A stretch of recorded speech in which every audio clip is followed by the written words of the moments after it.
Hello my friends and welcome back to my painting channel, and in this painting session I'm going to paint a yellow truck. So this is going to be a yellow truck from the Walking Dead All Out War scenery pack, but this would work quite well for any sort of post-apocalyptic or modern sort of military sort of tabletop games. As I say, this one's from the Walking Dead, so we're going to really make this one muddy and nasty and rusty, and we're going to rough this one right up. So I'm going to start off with a bronze flesh tone, because this is going to be our base colour. So like I said, I'm painting this one yellow, so this is going to be a yellow truck. Now I'm finding with certain yellows, they do take a couple of coats of paint, because yellows are notoriously quite thin when you place them onto your miniatures. So with this bronze flesh tone rather, this is quite a thick, quite an opaque colour. So this one does have a good consistency when you put it onto your model. Now to get this to the perfect colour that I was looking for, it took me 2 coats to get the paint on there so that it had a nice consistency and a good base tone. So once I finished with the bronze flesh tone, so the yellow kind of colour that we've got as our base, and then moved on to the windows. Now with the windows we're going to try to do something a little bit different. So I'm using an imperial blue to put the base colours across the windows, and again this took, I think it was either 2 or 3 coats to get this one, because this imperial blue is quite thin. Which is great, because later on when we're coming back to building the colours back up, having a thinner colour does work out quite well. So don't worry about using like a thin colour to begin with, because later when we're picking the details out, it will be perfect for it'll be perfect for us to build on top of. So once we've done the blue, we're just going to move across and use a gunmetal. So any kind of metal, sort of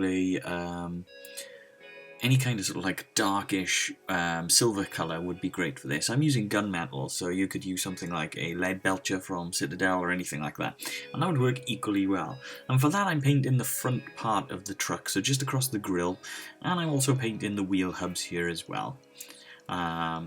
Once we've done that, I'm just going to pick out some of the darker colours. So for this I'm using a German grey. You can use black if you want, but normally I like to stick with something that has a little bit more colour to it than just a flat black colour. And for this I'm painting the bar going across the top of the truck. I'm also going to paint the bumpers, so the front and rear bumpers in this colour, and I'm going to paint the tyres as well, and the front parts of the wing mirrors as well. So I'm also going to use this darker colour to cover those smaller details just on the just either side of it. So you don't have to be too careful at this stage, because we're going to rough this up a little bit later anyway. We're going to make this truck look really gnarly and nasty, so you don't have to be too precise, too exact. And I'm just adding a little bit of orange as well, just across for the indicator lights on the front, and a little bit of red as well across the back here, using a gory red for this. Gory red is a great colour because it does have a kind of almost sort of like a unique sheen to it. It's quite good for painting things like blood and things like that on miniatures as well. So this one will have a nice unique shine to the backlights as well. Now for the lighting across the top, I'm using a gold yellow, so a much brighter yellow. As I say, yellows tend to be a little bit notorious in terms of their coverage, so you will need to put a couple of different layers on if you're going to do your lights in a similar sort of colour scheme to this, or your truck in a similar sort of colour scheme to this. And then I'm moving on to just using a wash. So we've put all of our base colours on, we're happy with the base colours that we've got, and we're just going to put a wash across this one. So I'm using a sepia wash, which is quite a nice dark sort of run-down brown sort of colour, obviously a sepia being called a sepia wash, and this will tie in all those earthy colours together, and it will make the truck look a little bit more worn. And then once we've done this, we're going to then start on doing some really cool weathering effects, which will be quite simple, but will make the truck look really awesome. So stick with it, because this is just the start. So yeah, we're just going to cover the whole truck in this. I like to use normally just like one main wash, because it ties everything together. It also makes your painting a lot easier, a lot simpler to follow. Sometimes if you're using multiple and loads of different coloured washes, there is a little bit more room for error if you're going to go on to different parts. So sometimes I like to use just a single wash, and that sort of ties everything into one then as well. And this sepia wash is quite dirty, so it does add into that post-apocalyptic feel. Now once our wash is dry, I'm just going to go back to that yellow, just back to that bronze flesh tone, and I'm just going to lightly dry brush the colour back on. Again, you don't have to be too precise or too exact. The only thing I would say to try to avoid mostly is getting too much paint onto the windows, because we are going to paint things back up. You do kind of want it to still have a little bit of a neatish feel in some parts. So I'm just dry brushing back around the yellow parts, just kind of getting rid of some of the bits where the wash might be sitting on top rather than in the creases. And once we've done that and we're happy, I'm going to mix a small amount of bone white, which is a creamy white colour, into that yellow, into that bronze flesh tone, so we kind of build ourselves a highlight, and we're just going to lightly dry brush that highlight across. And there you go, you can see we're picking out some details, but it's looking really rough and ready, and it's already looking pretty scratchy and pretty beaten up, which is great because that's exactly what we want this to look like. So earlier when I said we were going to paint sort of our windows to look a little bit more sort of cartoony and a little bit more comic book style, we're going back to that imperial blue. So as I said earlier, it's quite thin, which is great because that means we can use multiple layers in multiple ways and we can build that vibrancy up in stages. So it doesn't matter if you use, as I did there, a little bit too much, because you can manipulate it and play about with it a little bit more. So using that imperial blue, what I'm doing is I'm just painting across in sort of diagonal lines, kind of trying to create a cartoony sort of style effect of the light shining on the glass. Obviously this isn't an exact sort of precise way of painting. This is more like trying to create an effect out of nothing. So instead of leaving our windows as just one flat colour, painting it this way should give that effect that there's a little bit more sort of depth to it, or maybe that the light is catching it.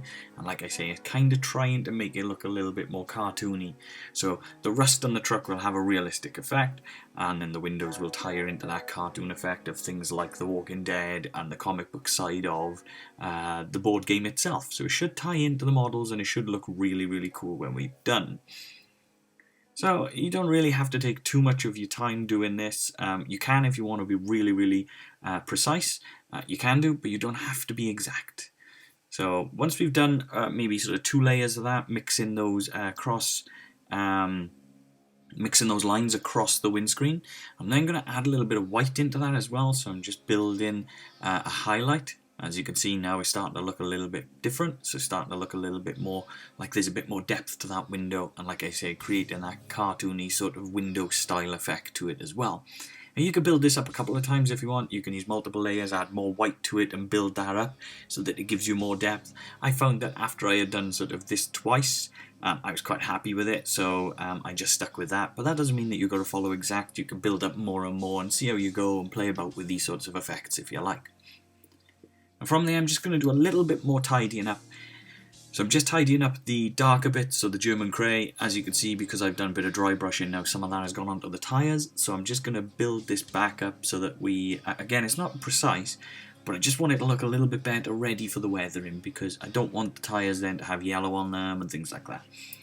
Once the weathering comes in. The weathering is one of my favourite parts, especially on things like tanks, jeeps, trucks, things like that. We're going to have some fun with that in a moment. So again, just building the colour back up on the backlights here with the gory red, just getting that across the bits of yellow that is dry brushed onto the lights by mistake. And then using the gold yellow in the same sort of way as we did with the windscreen. So I'm just using sort of like cross patterns to kind of create that effect of like a cartoony sort of effect that the lights are there and the lights are on, or the lights are, you know, just kind of trying to build a little bit more depth than just one flat colour then, really. So that's all of the base coats done. That's our truck there and built and ready. And now we're going to move on to probably the most fun stage. It is the most time consuming, so I will spend a little bit of time explaining, but it is really fun. It's a great stage to do, especially if you want to make your trucks and things for your post-apocalyptic games to look really gnarly and beaten. So what we're going to do is we're going to use a really dark brown. For me, this is dark rust, or you could use dryad bark or something like that if you're Citadel. And we're just going to use the very tip of the brush. And what we're going to do is we're going to dab the brush across some of the dented areas of the truck to kind of build areas where the paint would have chipped or flaked off those areas. But then just across sort of like the sides and the panels, then we're also going to use the very edge of the brush just to run in sort of like random patterns to almost make it look like the paint has been scratched. Now this is great because we're going to build this up in sort of like this kind of effect, but then we're also going to add another effect on the top, and that's going to build this really sort of deep, detailed, rusty, broken down truck, which is great. So as you can see, that's all I'm pretty much doing here, is tracing along the lines of where that truck, the shape of the truck. So I'm just tracing along sort of like the bodywork of the truck, and then when I come to areas like where the doors would be opening and closing quite a lot, I'm just using the very edge of my brush then, just to build some of those scratches coming outwards. So we're using the, like sort of the door, the areas where the doors open, I'm using that as like a midpoint to drag the brush across, creating all these little scratches and scrapes and dents, and creating character out of nothing then. So you can see by the side of this truck already just how much character we've built by using all of those scratches. You just want to do that across the rest of the model really. So follow across the bodywork with thicker chunks of this brown. Dab your brush, you don't have to be precise or exact, because this is supposed to be where the paint is chipping and where the effect is chipped and sort of worn away and corroded. And then with those lines then, use those as thin as you can, because you can add as many lines as you like, really, really thin, because it just adds to the amount of worn and scratched and weathered sort of effect onto that paint. The good thing with painting the truck yellow is that it's already quite an earthy tone, so when you're using these sort of rusty dark browns as well, it ties in and fits in really, really well with the model as well. So looking at the side of the model there with all of the scraps, with all of the scrapes and scratches, it looks already amazing. But we're going to add on a Citadel Typhus Corrosion, which is kind of like a technical paint. Now this is a really dark paint, so it's a really dark brown, which will tie it into that dark brown that we've used for the scratches. But when this dries as well, it also has like little gritty bits of sand as well, which allows us to dry brush over the top, creating the element of like mud and dirt and rust and all these different things. So what I'm doing is I'm just following mostly across the bottom part of the model. I'm going around the wheels. I'm not covering the whole parts of the wheels, although you could if you wanted to. But I am trying to get it nice and thick up into those wheel arches, just so that it makes sure that the mud and the grit and all of the dirt and everything is just run into some of the harder to reach areas. And that's why I said earlier, you don't have to be too precise on painting the tyres, because we are going to cover it in this. The other effect that you can use this for is, as you can see, I'm using like a flathead brush. So if you just use the very tip and just stipple the brush, because the bristles are already split, it kind of creates all these random patterns and random dots around the place, making it look more muddy, more rusty, more chipped and more worn, which is exactly what we want. And from there, I'm also then just going to use a dry brush of a lighter brown. Now for this one I'm using a beige brown, but any kind of light brown would do. And this is just to kind of break up that depth between sort of like the muddy parts, some of the darker areas, some of the lighter areas. And I'm just tracing this mostly across the bottom part of the model, so mostly across the wheels, across the bottom half of the bumpers here. As you can see, I'm just dragging this up the bumpers, so I'm not covering the entire bumper, it's just trying to add a little bit more texture to them so that it looks a little bit more worn. Again, that's going to go all around the wheel arches, but it's not going to get into the wheel arches. So the wheel arches themselves will be dark, and then of course the mud and the dirt and the grit will all be across the top. And for one of the final stages then, or the final stage in fact, I'm just adding, again, because we're using this like a sort of cartoony kind of effect on the glass, I'm just adding a little bit of a white glow to it, so like a little halo across the windscreen.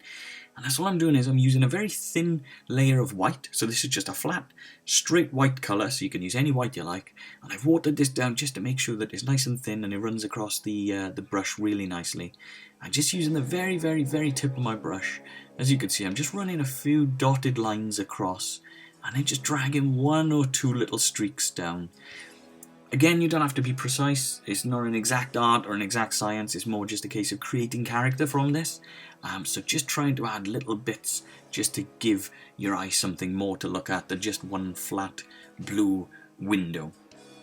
And I'm doing that on the both sides just around here as well. And I think that's pretty much the truck done. And I mean, that's a pretty cool, easy to follow, really, really cool way of making your trucks look battered and worn and you know, sort of really sort of broken down and rough. So if you're doing post-apocalyptic games, this kind of effect looks awesome, as you can see on my Walking Dead All Out War board. it just looks the part. It looks really good. You can see that I've used one just on the side that is red. I've used the exact same techniques. The only difference is I used a red colour, which I used a heavy red from Vallejo, which is one of the extra opaque colours. But other than that, everything else is exactly the same. And like I say, look at all those zombies just on my board here. And it's as simple as that. It's a great effect, it looks great, and I hope that this video has given you guys something to try out, something to test, and maybe something to like inspire you to do something yourselves. As always, my friends, thank you very, very much for tuning in and watching. And I hope, as I say, that this has given you a little bit of inspiration and something that you could try out yourselves.